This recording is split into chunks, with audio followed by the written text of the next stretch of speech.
Aster projection എന്ന സാത്താൻ സേവയെക്കുറിച്ച് നമ്മളിൽ പലരും ആദ്യമായി കേട്ടത് നന്ദൻകോട് കൂട്ടക്കൊലയ്ക്ക് ശേഷമാകും.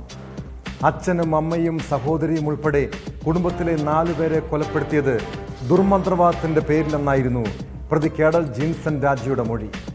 എന്നാൽ ഇത് വെറും കെട്ടുകഥയാണെന്നും അച്ഛനോടുള്ള പകയിൽ നടത്തിയ കൂട്ടക്കുരുതിയെന്നും പിന്നീട് തെളിഞ്ഞു.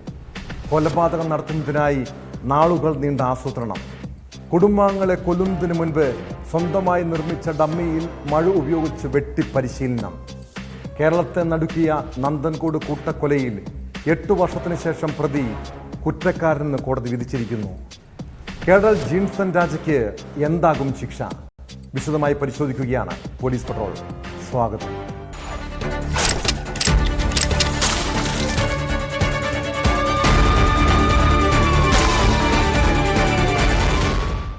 എട്ടു വർഷങ്ങൾക്ക് മുൻപ് കേരളത്തെ നടുക്കിയ നന്ദൻകോട് കൂട്ടക്കൊല ഇന്നും ഭീതിപ്പെടുത്തുന്ന ഓർമ്മയാണ്.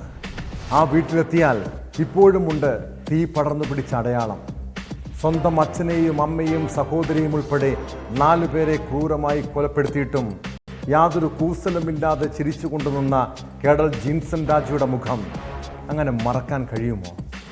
കേരളം ഞെട്ടലോടെ കേട്ട നന്ദൻകോട് കൂട്ടക്കൊലക്കേസിൽ പ്രതി കേഡൽ ജിൻസൺ രാജ കുറ്റക്കാരെന്ന് കോടതി കണ്ടെത്തിയിരിക്കുന്നു. പ്രതിക്കുള്ള ശിക്ഷ തിരുവനന്തപുരം അഡീഷണൽ സെഷൻസ് 6ാം കോടതി ഇന്ന് വിധിക്കും. പ്രതിക്ക് വധശിക്ഷ നൽകണമെന്നാണ് പ്രോസിക്യൂഷൻ ആവശ്യം. കേസ് അപൂർവങ്ങളിൽ അപൂർവമെന്ന് അന്വേഷണ ഉദ്യോഗസ്ഥനും പ്രതികരിച്ചു.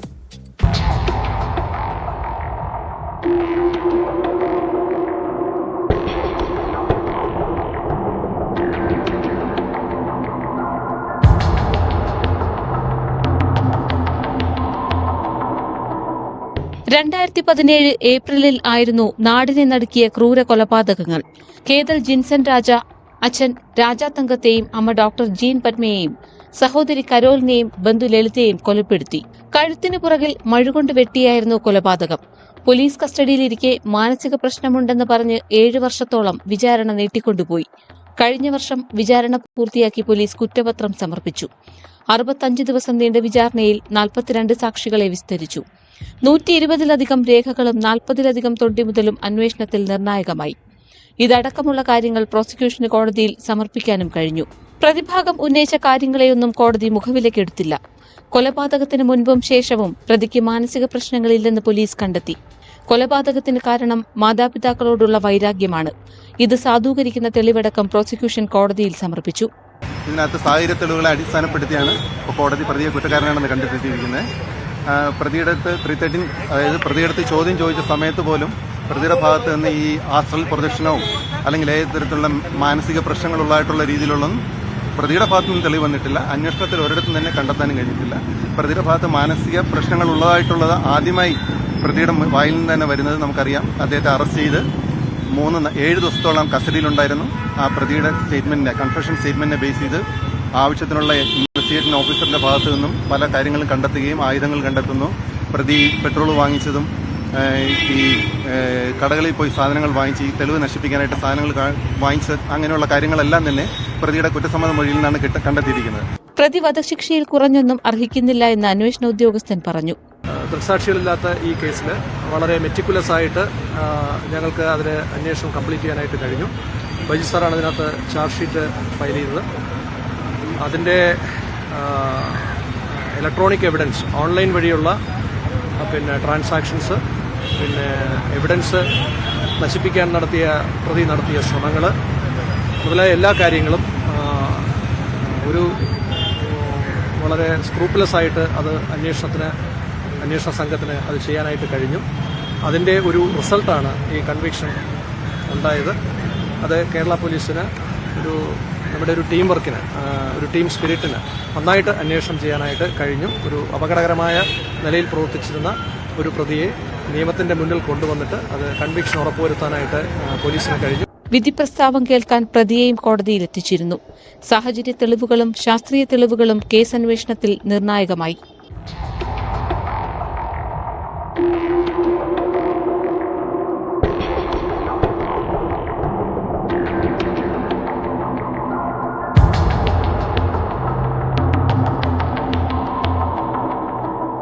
ന്യൂസ് 18 തിരുവനന്തപുരം.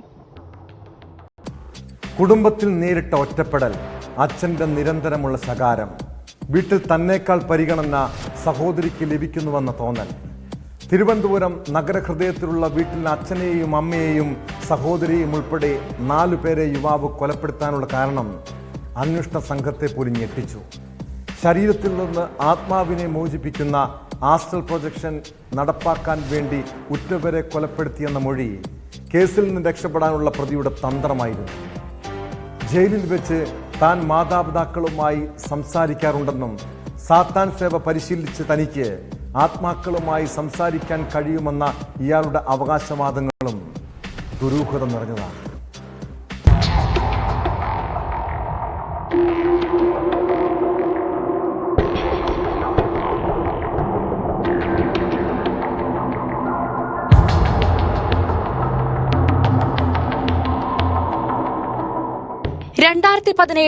ഏപ്രിൽ 9 ക്ലിഫ് ഹൌസിന് സമീപമുള്ള ബെയിൻസ് കോമ്പൗണ്ടിലെ 117 നമ്പർ വീട്ടിൽ നിന്ന് വലിയ തോതിൽ പുക ഉയർന്നു. വീടിന് തീ പിടിച്ചതാകാമെന്ന് കരുതി പ്രദേശവാസികൾ ഓടിക്കൂടി. അഗ്നിശമന സേനയെ വിവരമറിയിച്ചു. വീടിന്റെ വാതിൽ തുറന്ന് അകത്ത് കടന്നപ്പോൾ കണ്ടത് കത്തിക്കരിഞ്ഞ മൃതദേഹങ്ങൾ. അവയ്ക്കരികിലായി കിടക്കവിരിയിൽ പൊതിഞ്ഞ് പുഴുവരിച്ച നിലയിൽ മറ്റൊരു മൃതദേഹവും.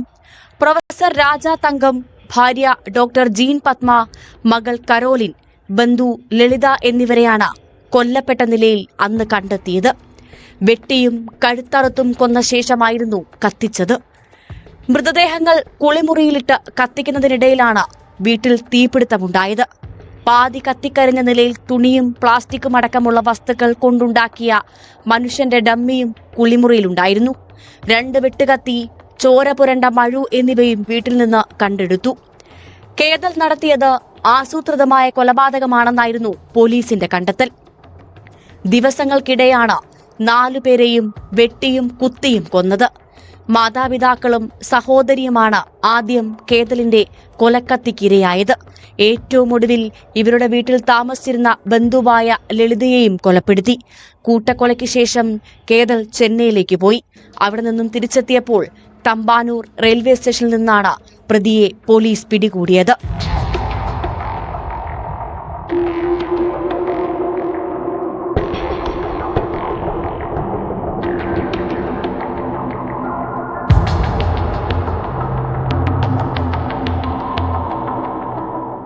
നഗരമധ്യത്തിലുള്ള നന്ദൻകോട് താമസിച്ചിരുന്ന പ്രൊഫസർ രാജ തങ്കവും കുടുംബവും സമ്പന്നരായിരുന്നു. കുടുംബാംഗങ്ങളെല്ലാം ഉന്നത വിദ്യാഭ്യാസം നേടിയവർ. ഇവരുടെ മകൾ കരോലിൻ ചെന്നൈയിൽ നിന്നാണ് MBBS പഠനം പൂർത്തിയാക്കിയത്. പഠനം പൂർത്തീകരിച്ച് നാട്ടിലെത്തി 3 മാസം തികയും മുമ്പെയാണ് കരോലിൻ സഹോദരന്റെ ക്രൂരതയ്ക്ക് ഇരയായത്. 12ാം ക്ലാസ് പഠനത്തിന് ശേഷം കേതലും വിദേശത്താണ് പഠിച്ചത്. ഓസ്ട്രേലിയയിൽ മെഡിക്കൽ പഠനത്തിനാണ് ആദ്യം ചേർന്നത്. എന്നാൽ ഇത് പൂർത്തിയാക്കാതെ കമ്പ്യൂട്ടർ പഠനത്തിന് ചേർന്നു. ഇത് മാതാപിതാക്കൾക്ക് താല്പര്യമുണ്ടായിരുന്നില്ല. വിദേശത്ത് മെഡിക്കൽ പഠനത്തിന് അയച്ചിട്ടും അത് പൂർത്തിയാക്കാതെ വന്നതും മാതാപിതാക്കൾക്ക് ഇഷ്ടമായില്ല. ഇതെല്ലാം വീട്ടിൽ തർക്കങ്ങൾക്ക് കാരണമായിരുന്നു.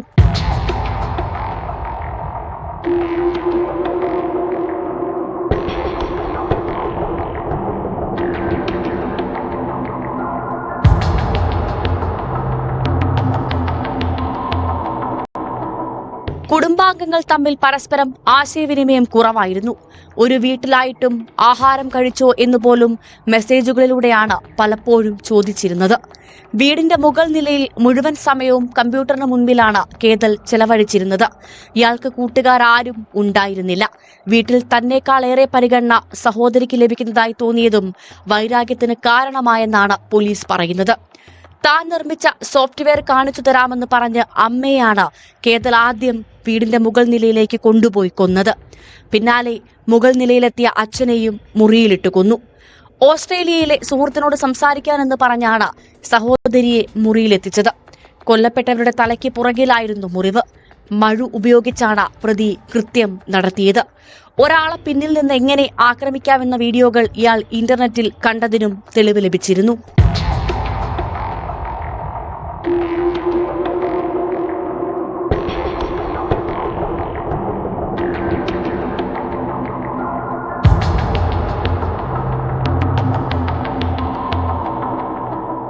ശരീരത്ത് നിന്ന് ആത്മാവ് വിട്ടുപോകുന്ന ആസ്ട്രൽ പ്രൊജക്ഷൻ കാണാനായിരുന്നു കൊലപാതകങ്ങളെന്നാണ് പിടിക്കപ്പെട്ടപ്പോൾ പ്രതി കേതൽ പോലീസിന് നൽകിയ മൊഴി.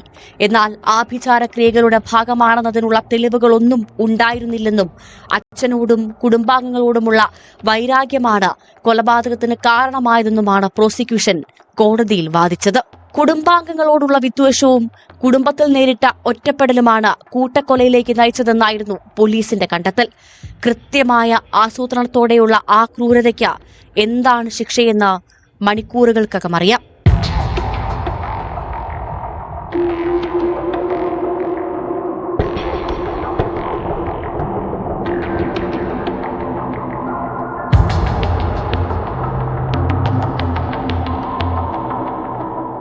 News desk news 18. രാഷ്ട്രീയ കേരളത്തിൽ ഏറെ കോളിളക്കം സൃഷ്ടിച്ചതാണ് തൃശൂർ കാളത്തോട് നാച്ചു വധക്കേസ്. രാഷ്ട്രീയ വൈരാഗ്യത്തിന്റെ പേരിലാണ് CITU പ്രവർത്തകനായ കാളത്തോട് നാച്ചു എന്ന ഷമീറിനെ വെട്ടിക്കൊലപ്പെടുത്തിയത്. 2021 ഒക്ടോബർ 22-ന് ഷമീറിനെ പ്രതികൾ വാഹനം തടഞ്ഞു വാളുകൊണ്ട് വെട്ടിയും ഇരുമ്പ് പൈപ്പ് കൊണ്ട് അടിച്ചും കൊലപ്പെടുത്തിയ സംഭവം പോപ്പുലർ ഫ്രണ്ട് എന്ന പ്രസ്ഥാനത്തിന്റെ ക്രൂരതയാണ് തുറന്നുകാട്ടിയത്. നാച്ചുവിനെ കൊലപ്പെടുത്തി 3.5 വർഷത്തിന് ശേഷം പോപ്പുലർ ഫ്രണ്ട് പ്രവർത്തകരായ 6 പ്രതികൾക്കും കോടതി ഇരട്ട ജീവപര്യന്തം തടവ് ശിക്ഷ വിധിച്ചിരിക്കുന്നു. പ്രതികൾ 13 ലക്ഷം രൂപ പിഴയുമടയ്ക്കണമെന്ന് ഉത്തരവിലുണ്ട്.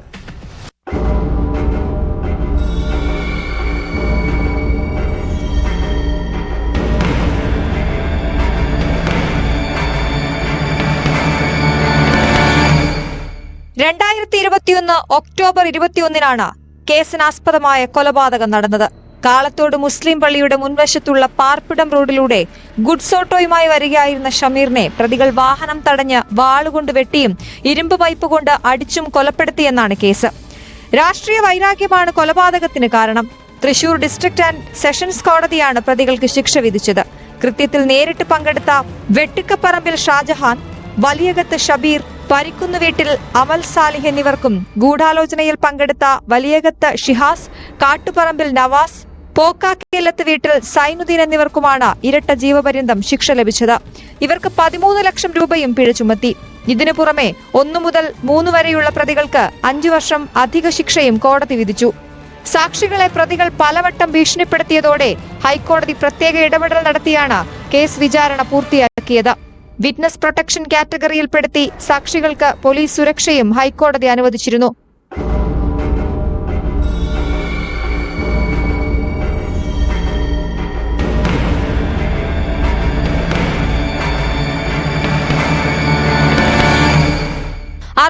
സാക്ഷികളെ വിസ്തരിച്ച കേസിൽ 207ഓളം രേഖകളും 22ഓളം തൊണ്ടിമുതലുകളും പ്രോസിക്യൂഷൻ കോടതിയിൽ ഹാജരാക്കി.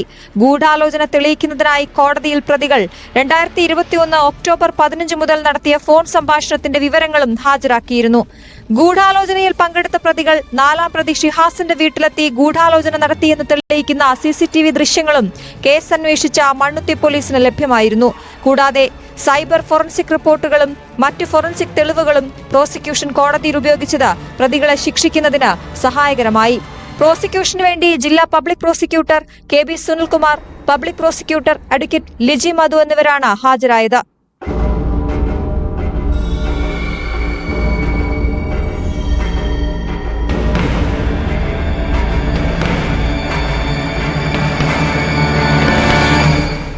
ന്യൂസ് 18 തൃശൂർ.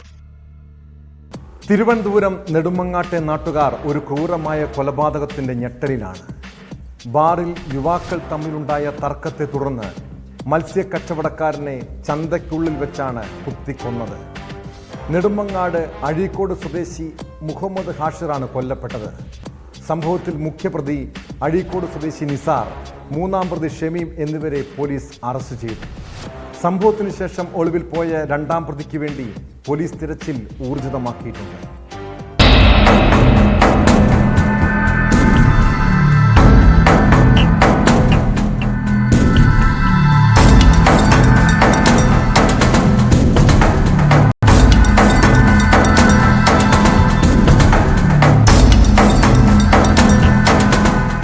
ഞായറാഴ്ച രാത്രി 8 മണിയോടെയായിരുന്നു നാടിനെ നടുക്കിയ കൊലപാതകം. കൊല്ലപ്പെട്ട മുഹമ്മദ് ഹാഷിറും മുഖ്യപ്രതി നിസ്സാരമടക്കമുള്ളവർ ഉച്ചയോടെ നെടുമങ്ങാട് ബാറിലെത്തി മദ്യപിച്ചിരുന്നു. ഇവിടെ വെച്ചുണ്ടായ വാക്കുതർക്കമാണ് കൊലപാതകത്തിൽ കലാശിച്ചത്. ബാറിലുണ്ടായ സംഘർഷത്തിന്റെ CCTV ദൃശ്യങ്ങൾ പുറത്തു വന്നിട്ടുണ്ട്.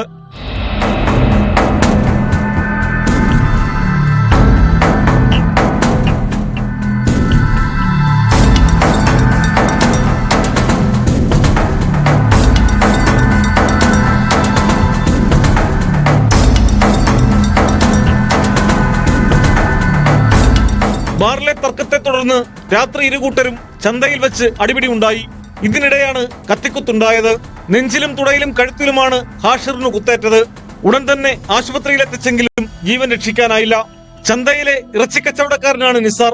ഇതേ ചന്തയിൽ മത്സ്യക്കച്ചവടമായിരുന്നു മരിച്ച 30-കാരൻ ഹാഷിറിന്. ഹാഷിറിന്റെ ശരീരത്തിൽ ആഴത്തിലുള്ള 9 കുത്തേറ്റിരുന്നതായി പോലീസ് പറഞ്ഞു.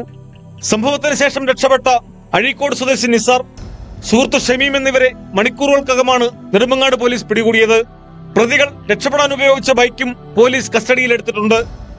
സംഭവത്തിൽ കൂടുതൽ അന്വേഷണം നടത്തി വരുന്നതായും ഒരാളെ കൂടി പിടികിട്ടാനുണ്ടെന്നും പോലീസ് പറഞ്ഞു.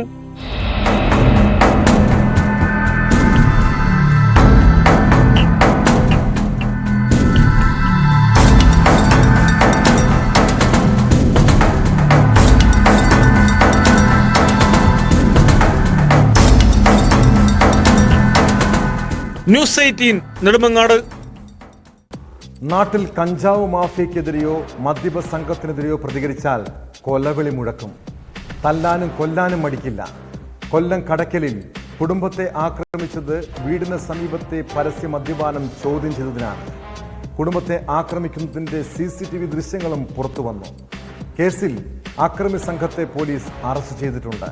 പിടിയിലായ ശ്രീകുമാർ, മനോജ് എന്നിവർ നിരവധി കേസുകളിലെ പ്രതികളാണ്.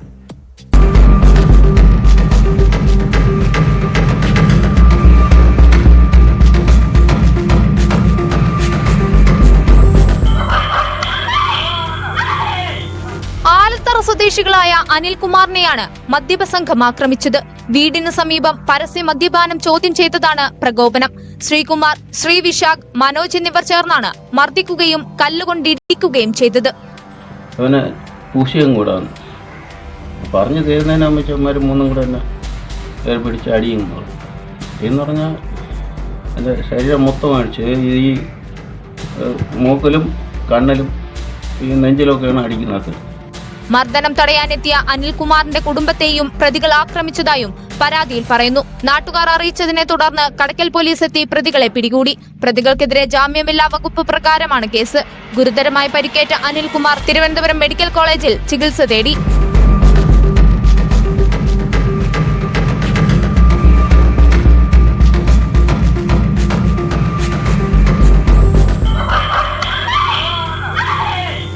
ന്യൂസ് 18 കൊട്ടാരക്കര.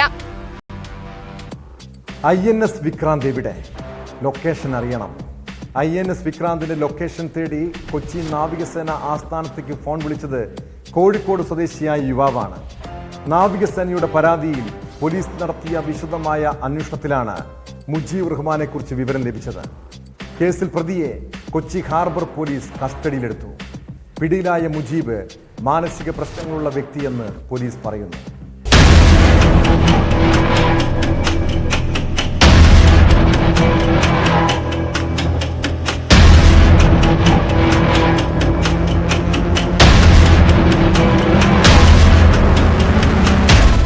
വെള്ളിയാഴ്ച കൊച്ചി നാവിക ആസ്ഥാനത്തെ ഔദ്യോഗിക ഫോൺ നമ്പറിലേക്ക് വിളിച്ചായിരുന്നു INS വിക്രാന്തിന്റെ ലൊക്കേഷൻ എവിടെയെന്ന അന്വേഷണം വന്നത്. പ്രധാനമന്ത്രിയുടെ ഓഫീസിൽ നിന്നാണെന്നും രാഘവൻ എന്നാണ് പേരെന്നും വിളിച്ചയാൾ പറഞ്ഞു. തുടർന്ന് വിളിച്ചയാളുടെ കൂടുതൽ വിവരങ്ങൾ നാവിക ഉദ്യോഗസ്ഥൻ ചോദിച്ചപ്പോൾ ഒരു ഫോൺ നമ്പർ പറഞ്ഞെങ്കിലും പെട്ടെന്ന് തന്നെ ഫോൺ വെച്ചു. ഓപ്പറേഷൻ സിന്ദൂറിന് ശേഷം ഇന്ത്യയും പാകിസ്ഥാനും തമ്മിലുള്ള സംഘർഷം മൂർധന്യത്തിലായിരുന്നതിനാൽ നാവികസേനയും അതീവ ജാഗ്രതയിലായിരുന്നു. ഇതോടെ പോലീസ് അന്വേഷണം തുടങ്ങുകയും ഫോൺ വിളിച്ചയാളെ തിരിച്ചറിയുകയും ചെയ്തു. സംഭവത്തിന് ശേഷം ഒളിവിൽ പോയ കോഴിക്കോട് സ്വദേശി മുജീബ് റഹ്മാനെ പിന്നീട് കസ്റ്റഡിയിലെടുത്തു.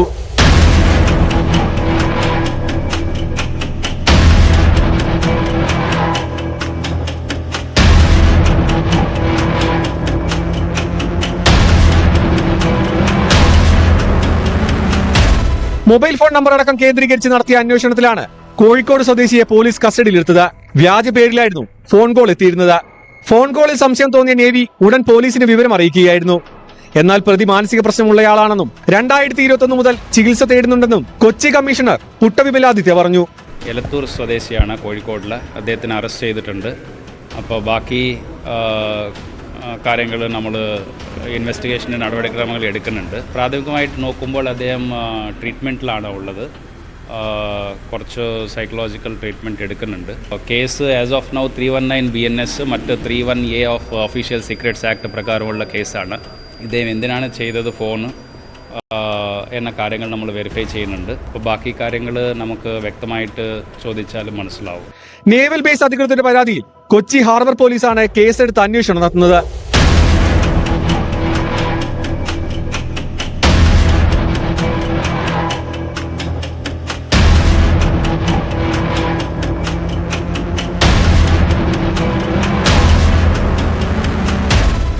ന്യൂസ് 18 കൊച്ചി. ഓപ്പറേഷൻ സിന്ദൂറിനെതിരെ സമൂഹ മാധ്യമത്തിൽ പോസ്റ്റിട്ടതിന് അറസ്റ്റിലായ മലയാളി യുവാവ് റിജാസിനെ കുറിച്ചുള്ള വിവരങ്ങൾ തേടി മഹാരാഷ്ട്ര തീവ്രവാദ വിരുദ്ധ സേന കൊച്ചി. ഇയാളുടെ ഇടപ്പള്ളിയിലെ വീട്ടിൽ പോലീസിന്റെയും ഭീകരവിരുദ്ധ സേനയുടെയും സംയുക്ത പരിശോധനയിൽ നിർണായകമായ ചില വിവരങ്ങൾ ലഭിച്ചെന്നാണ് സൂചന.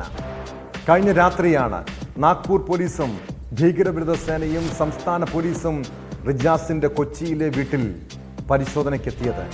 ഇവിടെ നിന്ന് പെൻഡ്രൈവുകളും മൊബൈൽ ഫോണും പിടിച്ചെടുത്തിട്ടുണ്ട്.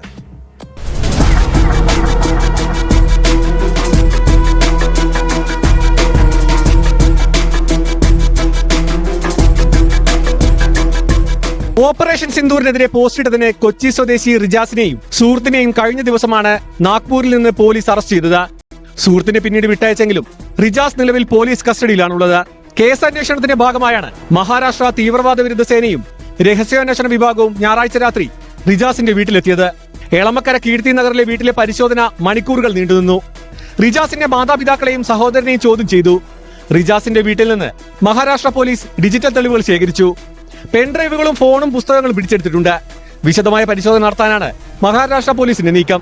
റിജാസിനെതിരെ കൊച്ചി സിറ്റി പോലീസ് എടുത്ത കേസുകളുടെ വിവരങ്ങളും ശേഖരിച്ചു. കലാപം ഉദ്ദേശിച്ചുള്ള പ്രകോപനം, നിയമവിരുദ്ധമായ കൂട്ടായ്മ തുടങ്ങിയ വിവിധ കുറ്റങ്ങളാണ് റിജാസിനെതിരെ ചുമത്തിയിരിക്കുന്നത്. ഡെമോക്രാറ്റിക് സ്റ്റുഡൻസ് അസോസിയേഷൻ പ്രവർത്തകനായ ഇയാളെ നാഗ്പൂരിൽ വെച്ചാണ് അറസ്റ്റ് ചെയ്തത്.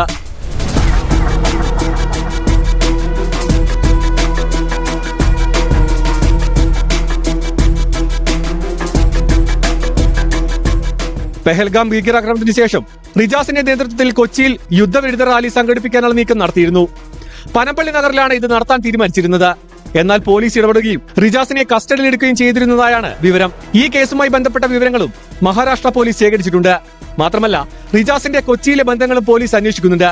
ഇയാളുടെ സാമൂഹിക മാധ്യമ അക്കൗണ്ടുകളും മറ്റ് ഇടപെടലുകളുമെല്ലാം വിശദമായി പോലീസ് പരിശോധിച്ചു വരികയാണ്. ഇന്ത്യൻ സൈന്യത്തിനെതിരെ മുദ്രാവാക്യം പോസ്റ്റ് ചെയ്തതിന് കലാപാഹനം അടക്കമുള്ള വകുപ്പുകൾ ചുമത്തിയാണ് റിജാസിനെതിരെ കേസെടുത്തിരിക്കുന്നത്.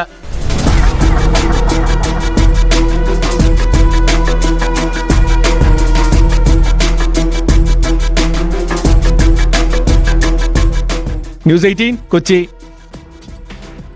വിദേശ ജോലി വാഗ്ദാനം ചെയ്ത് തട്ടിപ്പ് നടത്തിയ കേസിൽ പത്തനംതിട്ട സ്വദേശിനി കാർത്തികയുടെ സുഹൃത്തിലേക്കും അന്വേഷണം. പാലക്കാട് സ്വദേശിയായ ഇയാൾക്കെതിരെ ലുക്കൌട്ട് നോട്ടീസ് ഇറക്കാനാണ് പോലീസ് നീക്കം. നിലവിൽ മാൾട്ടയിലുള്ള യുവാവിനെ ഇന്റർപോളിന്റെ സഹായത്തോടെ നാട്ടിലെത്തിക്കാൻ ശ്രമം തുടങ്ങിയിട്ടുണ്ട്. കേസിൽ കൂടുതൽ പ്രതികൾ ഉണ്ടാകുമെന്നാണ് പോലീസ് നൽകുന്ന വിവരം. അതിനിടെ മുഖ്യപ്രതി കാർത്തികയെ വീണ്ടും കസ്റ്റഡിയിൽ വാങ്ങി ചോദ്യം ചെയ്യാനാണ് അന്വേഷണ സംഘത്തിന്റെ തീരുമാനം.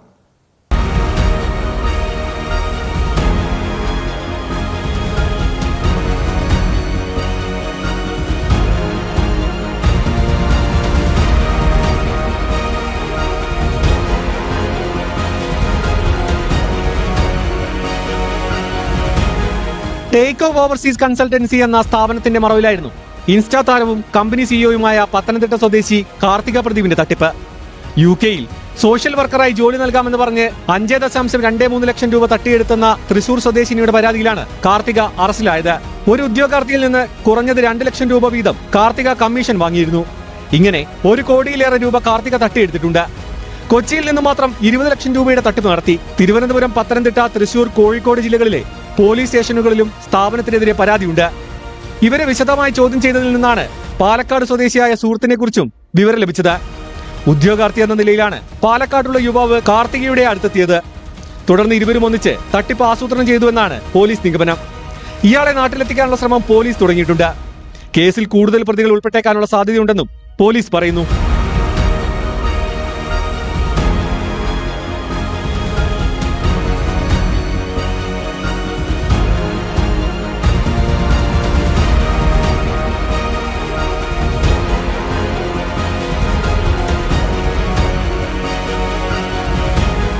വിദേശത്തേക്ക് ആളുകളെ കൊണ്ടുപോകാനുള്ള ലൈസൻസ് സ്ഥാപനത്തിനില്ലെന്ന് വിദേശ മന്ത്രാലയത്തിന് കീഴിലുള്ള പ്രൊട്ടക്ടർ ഓഫ് ഇമിഗ്രൻസ് സ്ഥിരീകരിച്ചു. ജോലി വാഗ്ദാനം ചെയ്ത് തട്ടിയെടുത്ത പണം കാർത്തിക പ്രദീപ് ആഡംബര ജീവിതത്തിനാണ് ചെലവിട്ടതെന്നും പോലീസ് കണ്ടെത്തി. യുക്രൈനിൽ നിന്ന് കാർത്തിക നേടിയ MBBS ബിരുദത്തിന്റെ ആധികാരികത സ്ഥിരീകരിക്കാനും പോലീസിന് കഴിഞ്ഞിട്ടില്ല. ഇന്ത്യയിൽ പരിശീലനം നടത്താനുള്ള ലൈസൻസ് ഉൾപ്പെടെയുള്ള രേഖകൾ പക്കലുണ്ടെന്നും ഇത് ഹാജരാക്കാൻ കൂടുതൽ സമയം വേണമെന്നുമാണ് കാർത്തിക പോലീസിനോട് പറഞ്ഞത്. എന്നാൽ സർട്ടിഫിക്കറ്റ് വ്യാജമാണെന്നാണ് വിലയിരുത്തൽ.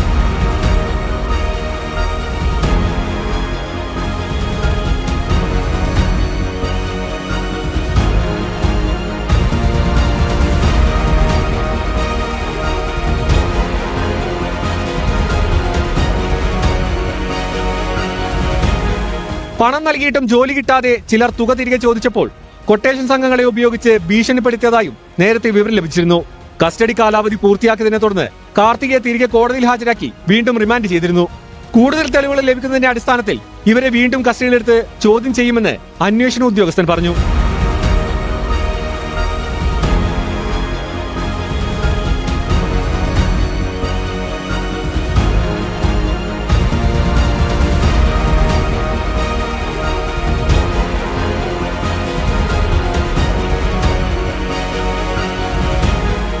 ന്യൂസ് 18 കൊച്ചി.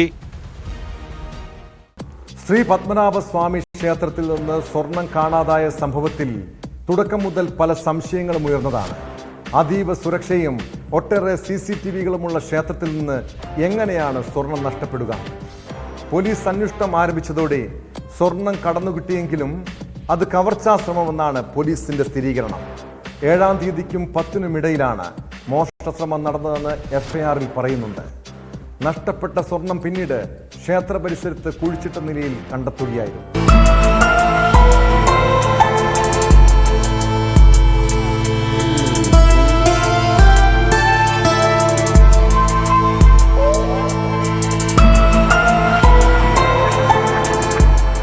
കഴിഞ്ഞ ദിവസമാണ് ക്ഷേത്രവളപ്പിലെ തന്നെ ലോക്കറിൽ സൂക്ഷിച്ചിരുന്ന സ്വർണത്തിൽ 13 പവൻ നഷ്ടമായത്.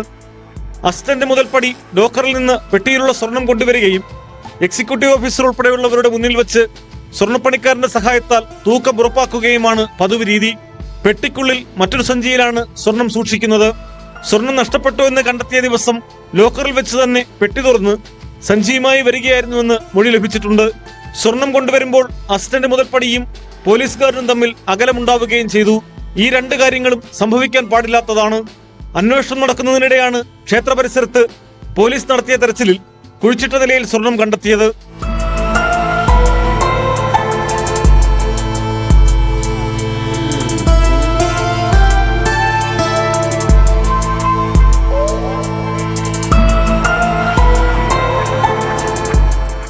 സംഭവം കവർച്ചാശ്രമമെന്നാണ് പോലീസ് സ്ഥിരീകരിച്ചത്. 7-ാം തീയതിക്കും 10-നും ഇടയിലാണ് മോഷണശ്രമം നടന്നതെന്നും FIR-ൽ പറയുന്നു. സംഭവത്തിൽ പോലീസ് അന്വേഷണം ഊർജിതമാക്കിയിട്ടുണ്ട്.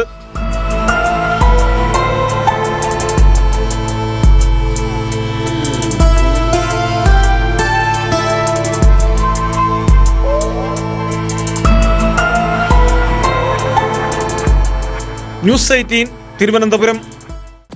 രാത്രി സമയങ്ങളിൽ ഹോട്ടലുകളിലും തട്ടുകടകളിലും എത്തി ഭീകരാന്തരീക്ഷം സൃഷ്ടിക്കുന്ന ക്രിമിനൽ സംഘങ്ങൾ നാട്ടിൽ ഭീതി വിതയ്ക്കുകയാണ്. കൊല്ലം കിളികൊല്ലൂരിൽ പൊറോട്ട കൊടുക്കാത്തതിന്റെ പേരിലാണ് ഹോട്ടൽ ഉടമയെ യുവാക്കൾ ആക്രമിച്ചത്. മങ്ങാട് പ്രവർത്തിക്കുന്ന ഹോട്ടലിന്റെ ഉടമ അമൽകുമാറിനെയാണ് 2-അംഗ സംഘം ആക്രമിച്ചത്. കേസിൽ പ്രതികൾക്ക് വേണ്ടി പോലീസ് അന്വേഷണം ഊർജിതമാക്കിയിട്ടുണ്ട്.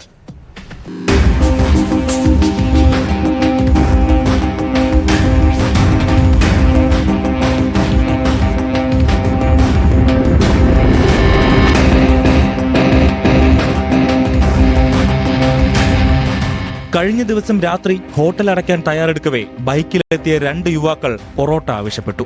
ഇരുവരും പണമില്ലെന്നും പിന്നീട് നൽകാമെന്നും പറഞ്ഞു. എല്ലാം തീർന്നെന്ന് ഹോട്ടൽ ഉടമ അറിയിച്ചതോടെ തർക്കമുണ്ടായി. പിന്നാലെ ഇരുവരും മടങ്ങിപ്പോയി. കുറച്ചു കഴിഞ്ഞ് സംഘത്തിലുണ്ടായിരുന്ന ഒരാളും മറ്റൊരു യുവാവും കടയിൽ മടങ്ങിയെത്തി ആക്രമിക്കുകയായിരുന്നുവെന്ന് ഹോട്ടൽ ഉടമ പറയുന്നു. 7 മണിയായപ്പോഴേ കുറച്ച് പത്ത് തീർന്നമാർക്ക് പത്തിരി വേണം, ബീഫ് കറി വേണം, ബീഫ് ഫ്രൈ വേണം. അങ്ങനെ പറഞ്ഞാൽ ഇതൊന്നുമില്ല. ദോശയും വേറ്റൽ കറികളെ ഉള്ളു ഇവിടെ. ബാക്കിയെല്ലാം കഴിഞ്ഞ് കറണ്ടില്ലാത്ത കാരണം നേരത്തെ കട ഞങ്ങൾ ഒതുക്കിയാന്ന് പറഞ്ഞു. ഇവന്മാർ കേൾക്കത്തിലെല്ലാം കിട്ടിയ തുറന്നു. വേറൊരുത്തിന് വേണ്ടി തിരിച്ചു വന്ന് ഞാൻ ഇവിടെ നിന്ന് ഇടിയങ്ങ് മുടങ്ങി. ഇതെന്ന് പറഞ്ഞാൽ ഒരുത്തം പിടിച്ചു നിർത്തിക്കൊണ്ട് തലക്കായി ഇരിക്കുന്നത്. ഇങ്ങനെ 2 വർഷം കയ്യിലവൻ്റെ എന്തോ ഇപ്പോൾ വലിയ ആയുധങ്ങളൊന്നുമല്ല, ചെറിയ എന്തോ ഇടിയോ അങ്ങനെയുള്ള ഇടിവല അങ്ങനെയുള്ള ചെറിയ ഐറ്റമാണ് എന്തോ ഇരിപ്പുണ്ട്. എന്തോ വ്യക്തം കാണാനും പറ്റില്ല. അന്നേരം ഉണ്ട് നിലവിൽ കറണ്ടും വന്ന് ഈ പൊറോട്ട അടിക്കുന്ന ഹിന്ദിക്കാരനാണ്. അപ്പം പോയി അവനാ വന്ന് പിടിച്ചു മാറ്റുന്നത്. വേറെ ഇവിടെ ആരും ഇല്ലായിരുന്നു. ഇത്ര നല്ലോണം അറിയാം. പക്ഷെ ഒരു പയ്യനെ ഇങ്ങനെ കാണുമ്പോൾ മനസ്സിലാവുന്നുള്ളത്. ഫോട്ടോ കണ്ടെത്താലും പക്ഷെ അവനെ നേരിൽ കാണുമ്പോൾ ഇവനാണെന്ന് മനസ്സിലാകും. അത് വെള്ളത്തിൻ്റെ പുറത്ത് സംഭവിച്ചു. വെള്ളവും കഞ്ചാവും എല്ലാം അവിടെ കയറ്റി കാണും. ഞായറാഴ്ച ഈ പറയുന്ന പയ്യൻ ജോലിക്ക് പോകുന്ന പയ്യനാണ്. ഇങ്ങനെയൊക്കെ ഉണ്ടെങ്കിലും ജോലിക്ക് പോകും. ഇപ്പോൾ 3-4 മാസം മുമ്പ് കല്യാണം കഴിച്ചു. കയ്യിൽ ആയുധവുമായാണ് എത്തിയത്. അക്രമത്തിൽ അമലിന്റെ തലയ്ക്ക് പരിക്ക് പറ്റി. നൈറ്റ് പട്രോളിംഗിനായി അതുവഴി വന്ന പോലീസിനെ കണ്ടാണ് അക്രമികൾ രക്ഷപ്പെട്ടത്. സംഭവത്തിൽ കിളികൊല്ലൂർ പോലീസ് കേസെടുത്ത് അന്വേഷണം തുടങ്ങി.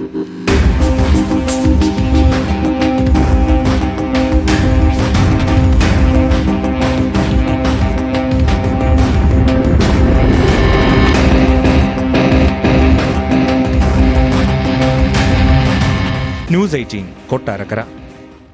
സംസ്ഥാനത്ത് പോലീസും മാഫിയ സംഘങ്ങളും തമ്മിൽ പല രീതിയിലുള്ള വഴിവിട്ട ബന്ധങ്ങളുമുണ്ട്. ഇവരിൽ നിന്ന് പണവും മദ്യവും ഒക്കെ പോലീസ് കൈവശപ്പെടുത്തും. അങ്ങനെ എന്തിടപാടുകൾക്കും പിന്നീട് പോലീസ് കൂട്ടുനിൽക്കും.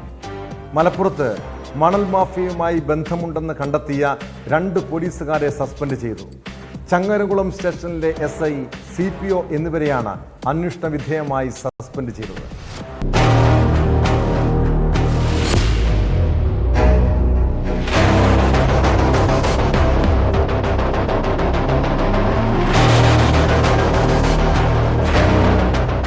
ചങ്ങരംകുളം പോലീസ് സ്റ്റേഷനിലെ ചില ഉദ്യോഗസ്ഥർക്ക് മണൽ മാഫിയ സംഘവുമായി ബന്ധമുണ്ടെന്ന് പരാതിയുണ്ടായിരുന്നു. തുടർന്ന് ജില്ലാ പോലീസ് മേധാവി നടത്തിയ അന്വേഷണത്തിലാണ് മാഫിയ ബന്ധം സ്ഥിരീകരിച്ചത്. സംഭവത്തിൽ 2 ഉദ്യോഗസ്ഥർക്കെതിരെ നടപടിയെടുത്തു. Grade SI Pradeep Kumar, CPO Manoj എന്നിവരെയാണ് അന്വേഷണ വിധേയമായി സസ്പെൻഡ് ചെയ്തത്.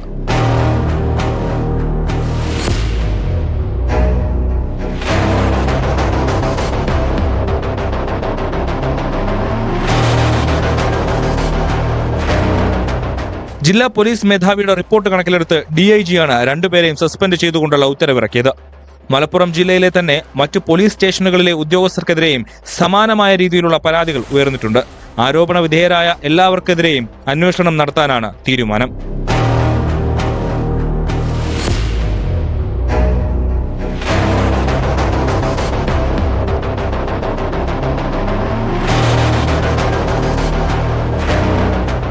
ന്യൂസ് 18 തിരൂർ. പോലീസ് പട്രോളിന് പോകുന്നത് തിരുവനന്തപുരം കിളിമാനൂരിലേക്കാണ്. കിളിമാനൂരിൽ ക്ഷേത്രഭാരവാഹിക്ക് 2 അംഗ സംഘത്തിന്റെ ആക്രമണത്തിൽ പരിക്കേറ്റതായി പരാതി.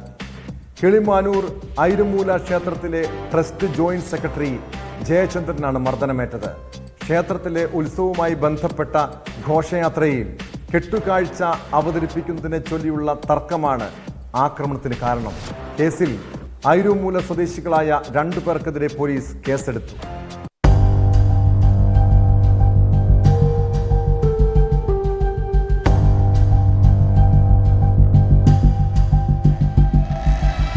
കഴിഞ്ഞ ദിവസം ക്ഷേത്രോത്സവവുമായി ബന്ധപ്പെട്ട് ക്ഷേത്ര ഓഡിറ്റോറിയത്തിൽ നിന്നിരുന്ന ജയചന്ദ്രനെ കാറിലും ബൈക്കിലും എത്തിയ 2 അംഗ സംഘം പിടിച്ചിറക്കി മർദ്ദിച്ചെന്നാണ് പരാതി. മർദ്ദനത്തിൽ ചെവിയുടെ കർണപടം തകർന്ന് കേൾവിശക്തി നഷ്ടപ്പെടുകയും പല്ലിന് കേടുപാടുകൾ സംഭവിക്കുകയും ചെയ്തു. ഉടൻ തന്നെ മറ്റ് ക്ഷേത്ര ഭാരവാഹികളും ജീവനക്കാരും ചേർന്ന് ജയചന്ദ്രനെ ആദ്യം കേശവപുരം സാമൂഹ്യാരോഗ്യ കേന്ദ്രത്തിലും പിന്നീട് വിദഗ്ധ ചികിത്സയ്ക്കായി പാരിപ്പള്ളി മെഡിക്കൽ കോളേജിലും പ്രവേശിപ്പിച്ചു. സംഭവത്തിൽ ജയചന്ദ്രൻ കിളിമാനൂർ പോലീസിൽ പരാതി നൽകി. ഐരുമൂല അമ്പലത്തിന്റെ ഘോഷയാത്രയെ സംബന്ധിച്ചുള്ള തർക്കങ്ങളായിരുന്നു. ആ തർക്കത്തിൽ ഞാനും പങ്കുണ്ടെന്ന് വിചാരിച്ചിട്ടാണ് എന്നെ ആക്രമിച്ചത്. അവർ 4 പേരുണ്ടായിരുന്നു. 2 പേരെന്നെ അടിച്ചു, 2 പേര് പുറത്തുണ്ടായിരുന്നു. കേശവപുരം ഹോസ്പിറ്റലിൽ പോയി ഞാൻ അഡ്മിറ്റായി. അവിടുന്ന് എന്നെ റെഫർ ചെയ്ത് പാരിപ്പള്ളി മെഡിക്കൽ കോളേജിലേക്ക് വിട്ടു. ചെവിയുടെ ഒരു കർണപടം പൊട്ടിയിട്ടുണ്ട്, കണ്ണിന് കേടുപാട് സംഭവിച്ചിട്ടുണ്ട്, ഒരു പല്ല് വെപ്പുപല്ലാണെങ്കിൽ അത് ഒടിഞ്ഞു പോയിട്ടുണ്ട്. അങ്ങനെ ഒരുപാട് സംഭവങ്ങളിൽ കയ്യിലൊക്കെ അടി കിട്ടിയിട്ടുണ്ട്. അവർ അടിച്ചതെന്ന് പറഞ്ഞാൽ ഉത്സവത്തിൻ്റെ പ്രോബ്ലം തന്നെയാണ് അവർ പറയുന്നത്. ഞാൻ അതിനകത്ത് പങ്കുണ്ടെന്നാണ് അവർ പറയുന്നത്. അവരെ ഘോഷയാത്ര തടഞ്ഞതിൽ ഞാനും പങ്കുണ്ടെന്നാണ് പറയുന്നത്. പിന്നെ ഞാനിവിടെ വരുത്തനാണ്, എനിക്കിവിടെ ഒരു കാര്യങ്ങൾ ചെയ്യാൻ പാടില്ല എന്നൊക്കെയാണ് അവരുടെ അഭിപ്രായങ്ങൾ. ക്ഷേത്രത്തിലെ ഉത്സവവുമായി ബന്ധപ്പെട്ട ഘോഷയാത്രയിൽ കെട്ടുകാഴ്ച അവതരിപ്പിക്കുന്നതിനെ ചൊല്ലി നാട്ടുകാരും ക്ഷേത്രഭാരവാഹികളും തമ്മിൽ തർക്കം നിലനിന്നിരുന്നു. ഇത് സംബന്ധിച്ച് ക്ഷേത്രഭാരവാഹികൾ കിളിമാനൂർ പോലീസിൽ പരാതി നൽകുകയും പോലീസിന്റെ മധ്യസ്ഥതയിൽ തർക്കം പരിഹരിക്കുകയും ചെയ്തതാണ്. ഘോഷയാത്രയുടെ റൂട്ട് മാറ്റിയത് ജയചന്ദ്രന്റെ നിർദ്ദേശപ്രകാരമാണെന്ന് തെറ്റിദ്ധരിച്ചാണ് രണ്ടംഗ സംഘം മർദ്ദിച്ചതെന്നാണ് പരാതിയിലുള്ളത്. ജയചന്ദ്രന്റെ പരാതി പ്രകാരം വാലഞ്ചേരി ഐരൂമുല സ്വദേശികളായ 2 പേർക്കെതിരെയാണ് കിളിമാനൂർ പോലീസ് കേസെടുത്തത്. പ്രതികൾക്കായി അന്വേഷണം ഊർജിതമാക്കിയതായി പോലീസ് പറഞ്ഞു.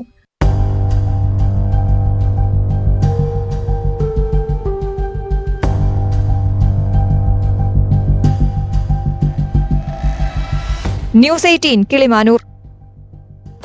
കൊല്ലം കൊട്ടാരക്കരയിൽ റെയിൽവേ പാളത്തിന് സമീപം തമിഴ്നാട് സ്വദേശിയെ മരിച്ച നിലയിൽ കണ്ടെത്തിയ സംഭവത്തിൽ ദുരൂഹത. കൊല്ലം പുനലൂർ റെയിൽവേ പാതയിൽ മൈലം ഇടവന്തോട് പാലത്തിനടുത്താണ് തൂത്തുക്കുടി സ്വദേശി സെന്തിൽ കുമാറിനെ മരിച്ച നിലയിൽ കണ്ടെത്തിയത്. കേസിൽ പാലരുവി എക്സ്പ്രസിൽ യാത്ര ചെയ്തിരുന്ന ചെങ്കോട്ട സ്വദേശികളായ 7 പേരെ റെയിൽവേ പോലീസ് കസ്റ്റഡിയിലെടുത്ത് ചോദ്യം ചെയ്യുകയാണ്. സംഭവം കൊലപാതകമാകാനുള്ള സാധ്യതയും തള്ളിക്കളയുന്നില്ല.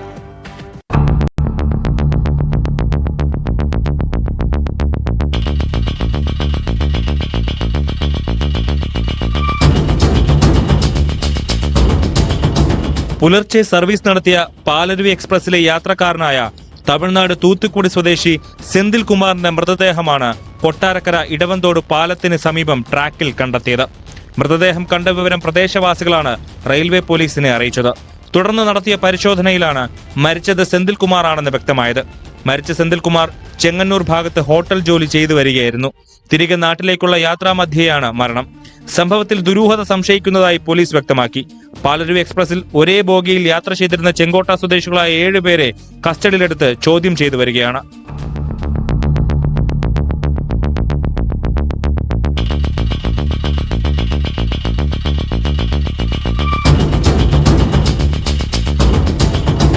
മൃതദേഹം പാരിപ്പള്ളി മെഡിക്കൽ കോളേജിൽ പോസ്റ്റ്മോർട്ടത്തിന് ശേഷം ബന്ധുക്കൾക്ക് വിട്ടുകൊടുത്തു. സംഭവത്തിൽ ഊർജിതമായ അന്വേഷണമാണ് റെയിൽവേ പോലീസ് നടത്തുന്നത്.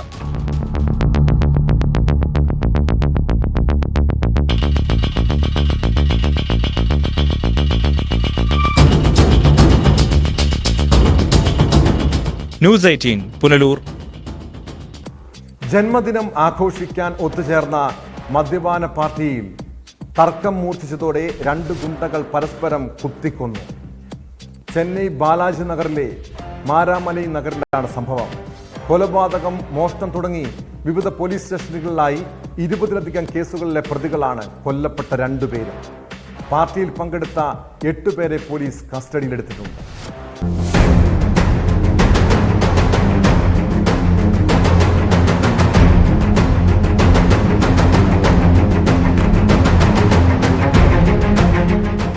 ഗോപികണ്ണൻ എന്ന വിമൽ, ജഗദീശൻ എന്ന ജഗൻ എന്നിവരാണ് കൊല്ലപ്പെട്ടത്. ബാലാജി നഗറിലെ മാരാമലൈ നഗറിൽ മാഗി എന്ന സുഹൃത്തിന്റെ ജന്മദിനാഘോഷ ചടങ്ങിനിടെ ഞായറാഴ്ച പുലർച്ചെയാണ് സംഭവം. മദ്യപാനത്തിനിടെ 2 പേരും തമ്മിൽ വാക്കുതർക്കമുണ്ടാകുകയായിരുന്നുവെന്ന് പോലീസ് പറയുന്നു. പിന്നീട് കത്തിയെടുത്ത് ഇരുവരും കുത്തുകയായിരുന്നു. സംഭവ സ്ഥലത്ത് വെച്ച് തന്നെ വിമൽ മരിച്ചു. ജഗൻ മരിച്ചത് ആശുപത്രിയിൽ വെച്ചാണ്.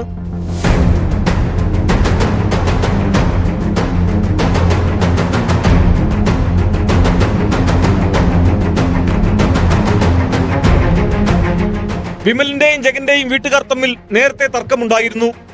ഇതാകാം കൊലപാതകത്തിലേക്ക് നയിച്ചതെന്ന് പോലീസ് പറയുന്നു. ജന്മദിനാഘോഷ പാർട്ടിയിൽ പങ്കെടുത്ത 8 പേരെ പോലീസ് കസ്റ്റഡിയിലെടുത്തിട്ടുണ്ട്. കൊലപാതകം, മോഷണം തുടങ്ങി വിവിധ പോലീസ് സ്റ്റേഷനുകളിലായി 20ലധികം കേസുകൾ ഇരുവർക്കുമെതിരെയുണ്ട്.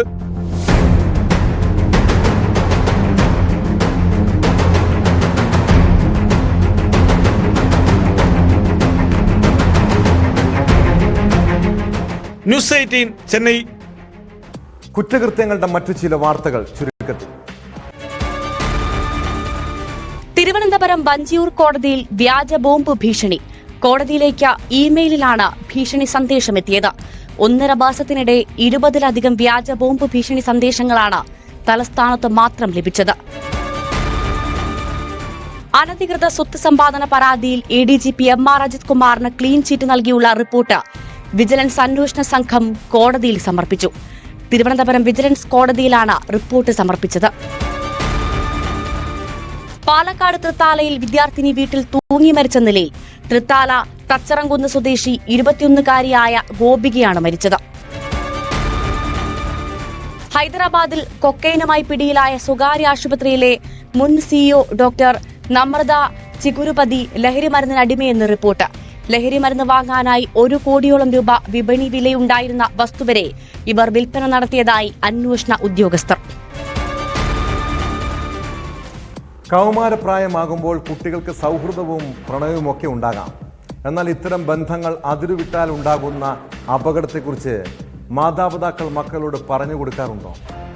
കണ്ണൂർ തളിപ്പറമ്പിൽ 15-കാരിയെ പീഡിപ്പിച്ചത് ഒരേ സ്കൂളിൽ പഠിക്കുന്ന 17-കാരനാണ്. പെൺകുട്ടിയുടെ രക്ഷിതാക്കളുടെ പരാതിയെ തുടർന്ന് +2 വിദ്യാർത്ഥിക്കെതിരെ പോലീസ് കേസെടുത്തു. ഇരുവരും തമ്മിലുള്ള പ്രണയബന്ധത്തെക്കുറിച്ച് മാതാപിതാക്കൾ അറിഞ്ഞിരുന്നില്ല. പിന്നീട് 17-കാരൻ വീട്ടിൽ വന്നതോടെയാണ് ഇക്കാര്യങ്ങളെല്ലാം പുറത്തു വന്നത്. മക്കളുടെ പ്രണയത്തെക്കുറിച്ച് കേൾക്കുമ്പോൾ വീട്ടിൽ കോലാഹലം ഉണ്ടാക്കുകയല്ല വേണ്ടത്. അവരെ ചേർത്ത് നിർത്തി കാര്യങ്ങൾ പറഞ്ഞ് ബോധ്യപ്പെടുത്താൻ ശ്രമിക്കുകയാണ് ചെയ്യേണ്ടത്. ഇതോടെ പോലീസ് പട്രോൾ പൂർണ്ണമാകുന്നു. നമസ്കാരം.